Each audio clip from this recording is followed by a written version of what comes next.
Welcome, everybody, to a special edition of the Gulf Coast Growth Show.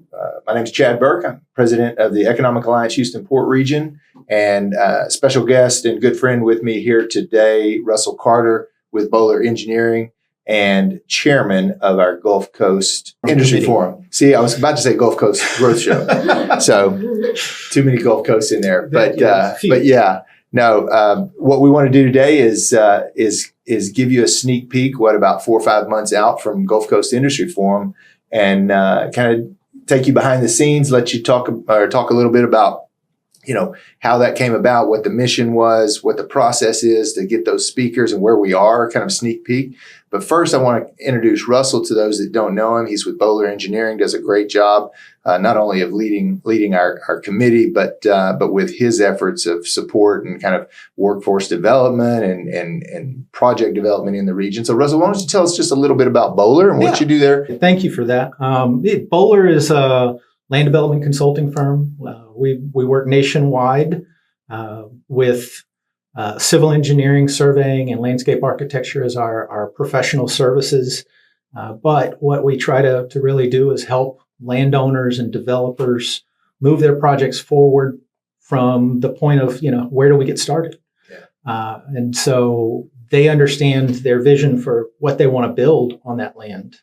But it's a lot of work that goes to getting to the point of starting construction. That's what we specialize in. Can help them facilitate that process. And I've seen you in action doing that here, on projects that we've come in contact with, that we've kind of helped work on in the region. So the thing that I like to tell people is, you're an arrow in our quiver here at the Economic Alliance. You're a partner in helping us move these projects forward, whether it's at the very front end and landing them and getting them to commit to this region, or once they're committed and announced, actually walking through that process of getting that facility or that building built. Yeah, so it's all about lining up the resources, and that's what you guys specialize in. We're lining up resources to bring projects to the forefront and make sure that they get completed. That's what we do. We line up resources. We understand the actions that have to occur, the order that those actions have to occur in,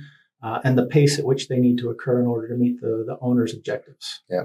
It all folds into economic development, which is our mission to grow the economy, which basically boils down to capital investment in the ground, which feeds back into exactly what you do. It's what we do, and it's all the members of the association. Yeah. So this is a great example of how our members not only grow their own companies, but help fulfill our mission here at the Economic Alliance. So appreciate that so much.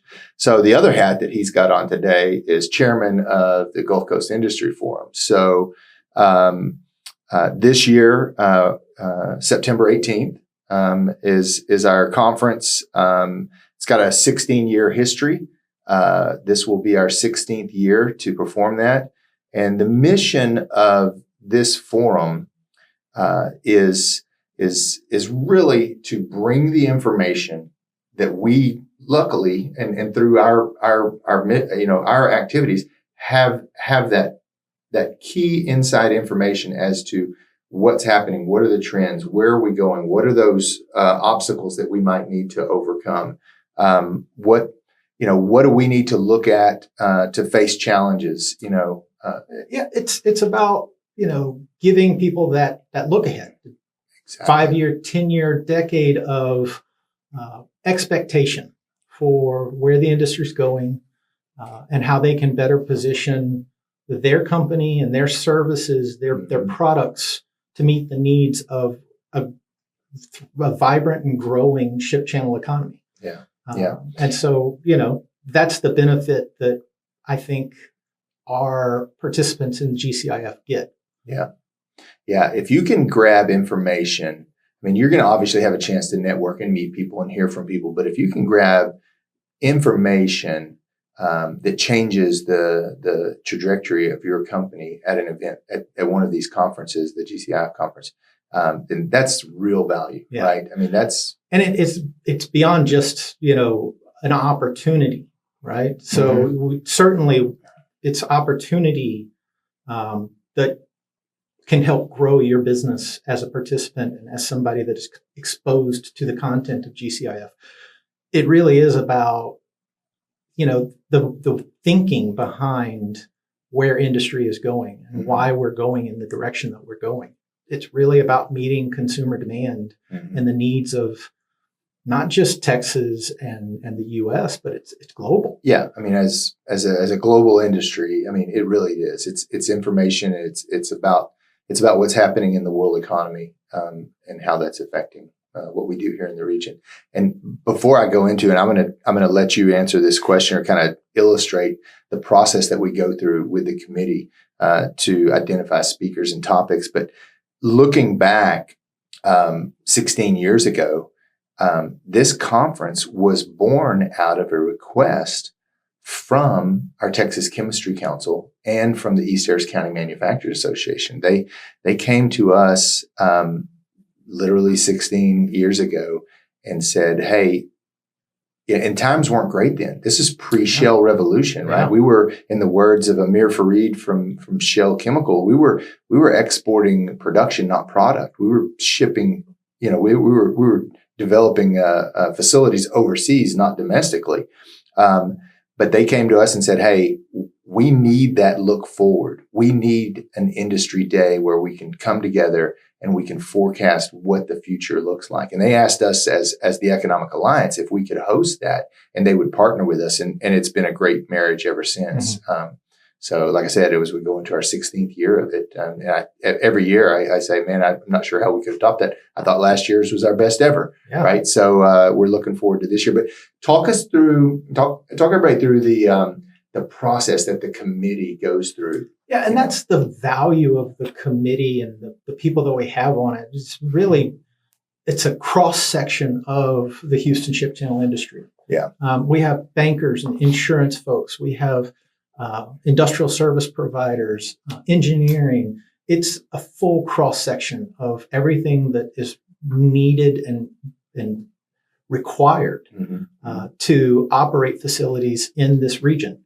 And so we start off after every GCIF, we start off by saying, okay, what's the next hot topic that we need to be covering in next year's GCIF? Yeah. And it's really interesting. We always have a really good discussion around trends. Mm-hmm. And I think it really comes down to having good people on our committee that pay attention, that are interested in what's going on globally and kind of, not just politics, but industry, personal consumer needs and issues, kind of where things are. Yeah. Keeping a pulse, so to speak. Exactly. And so we have several people that just bring outstanding ideas. Yeah. And then consistently. The challenge is then we got to go figure out how to deliver on that, right? And so that's where it starts. And, that started in October of last year. And a lot's happened since October of last year. Yeah. And we're fortunate that I think we were on the right track. There's a few things that we're going to have to kind of wiggle into, things like tariffs and kind of the real issues of today that we never could have predicted back in October of last year. But those are going to naturally fall into place. We've got the right people. Mm-hmm. And, compliments to you, Chad. You have done a fantastic job of leading the effort of making these invites and pressuring some of these folks to commit. And we've got a really fantastic lineup. Yeah. So to your point about the committee, and I'll let that kind of lead into kind of a sneak peek of some of those ideas and what we're looking at this year.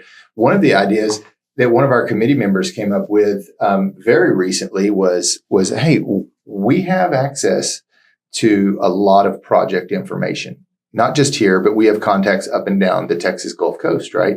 So we've done two things this year that I think are really going to add to the conference. One, our petrochemical leadership panel, which in my opinion has always been the heart of the conference, hearing from those site and plant managers, what they're doing, how they're growing, what they see, what global margins are, what, those types of conversations. But this year we've taken, expanded it and really reached out all the way to the Golden Triangle area with CP Chem and their new multi-billion-dollar facility they're building out in Orange. We've got great people from here in Houston with Valero. We'll check in on the refining side of things, and then reaching down the coast into Corpus with LyondellBasell, right? So we're covering chemicals and refining, really stretching from both ends of the industry here in Texas, all along the Gulf Coast.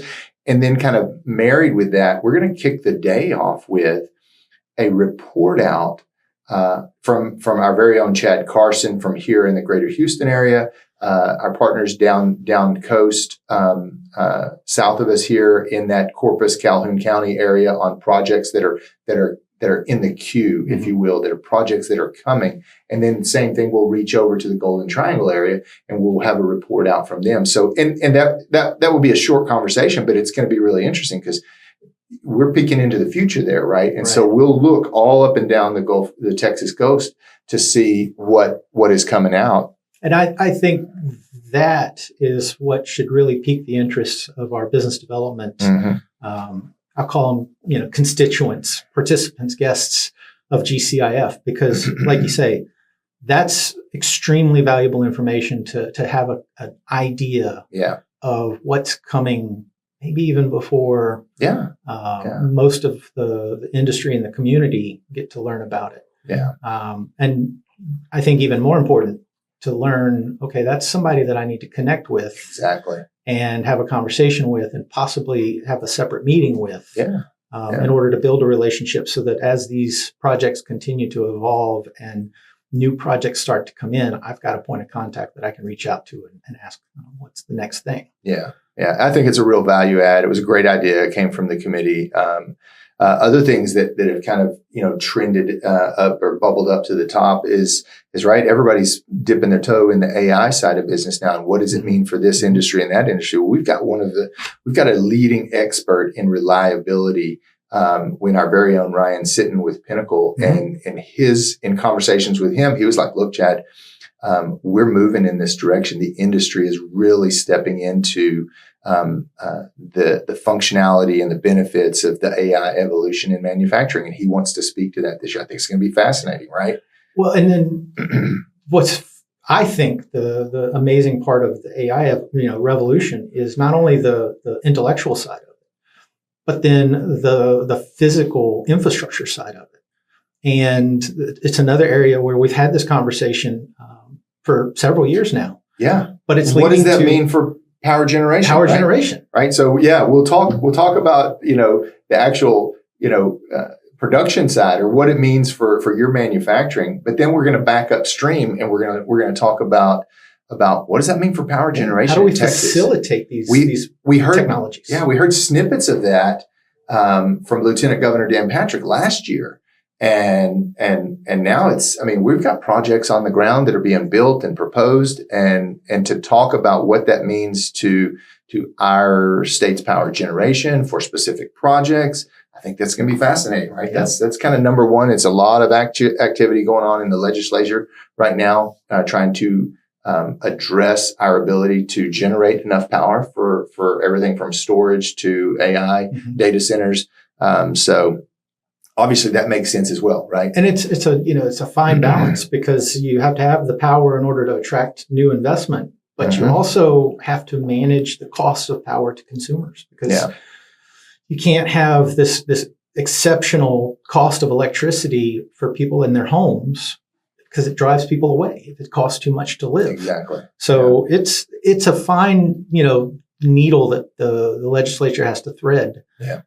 And fortunately, we've got the resources right now to do that. Yeah. With the budget and the surplus that we're running. Yeah. Yeah. Other items. Obviously, the Port of Houston itself is the number one exporting port. It's the number one energy port. It's the number one container terminal on the Gulf Coast. So we have the chairman, we've got the boss of the port coming to give us an update. Project 11, the widening project, is more than halfway through. We're still working on final funding to finish the upper reaches of that.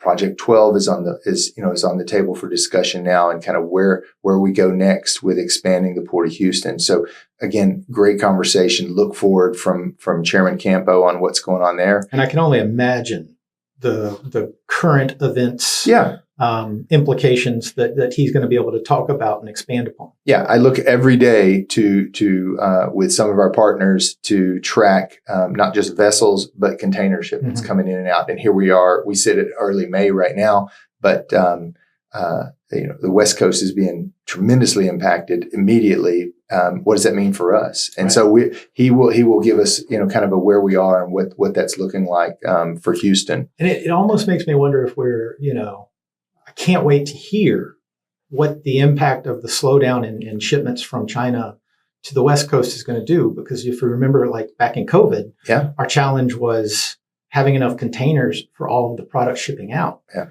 And so I can't wait to hear what the whole supply chain story is in sitting in here. And like I said, the busiest and probably most important port in the country is really top of mind for everything we do here. Exactly.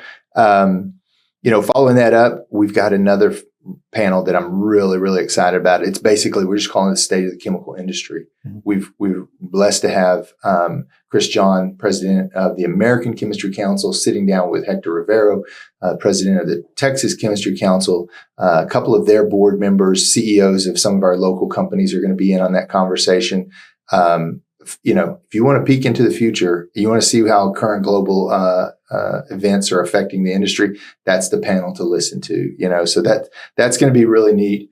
Of course, we're going to award our Industry Icon Award, which is really, really special and honors someone each year that has really given back and really helped shape and grow our region's industry. So that's going to be fun. And then finally, we are in talks with a couple key federal level, cabinet level members to give us kind of that state of the union, if you will, in the energy and chemical manufacturing side of the business coming in from Washington. So fingers crossed on that. And it's interesting, for years we've been talking about smart regulation when we're up in DC meeting with our elected representatives and those agency heads.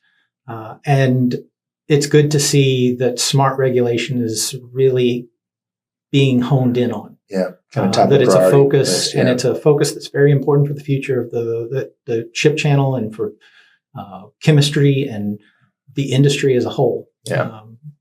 I don't think anybody's trying to run away from regulation where regulation makes sense. What we're trying to avoid is costly and unnecessary regulation. Exactly. That isn't either unattainable or doesn't add value. Yeah. Doesn't benefit our companies, our economy, or our nation. But sensible regulation, sensible timing, those types of things. And hopefully we land one or both of the secretaries that we are currently negotiating with in terms of having their presence with us. It would be phenomenal for them to carry that message.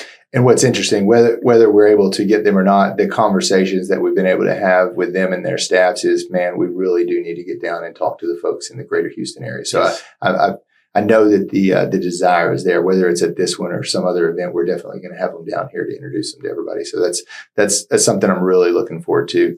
So I guess we kind of wrap it up with that. I do want to say, thank you to our chairman. He leads us in this effort. He leads our committee. The just kind of the steady vision of what we're trying to do with this. Russell does a fantastic job, and the committee does a fantastic job of kind of stepping into creating this every year. And it's, like I said, it just continues to get better and better. Thank you. So thank you to you and all the things that you do, and to the committee. Any final comments? I appreciate your faith and trust and leading this, and I will continue to do it as long as you'll let me. I tell people on a regular basis, I might get fired, but it's going to be fun. And so I enjoy it. I think it's valuable and important to the industry and to the community and to the people, my friends that are part of the Economic Alliance. I think everybody gets value out of it. And so that's what I try to do. Yeah. Just deliver that value. Like I said, you do a great job. I encourage any and all of our members to get involved in this committee. If I think it's one of the most valuable things that we do for the region. So Second Tuesday of every month, There 3 you go. o'clock here at the Economic Alliance. there you go. With that, we'll wrap up this session of the Gulf Coast Growth Show. And thank you to Chevron for this beautiful studio and Apache Industrial for all of the our great mics and these awesome mugs that we have here. So thank you all very much. We'll see you next on the Gulf Coast Growth Show.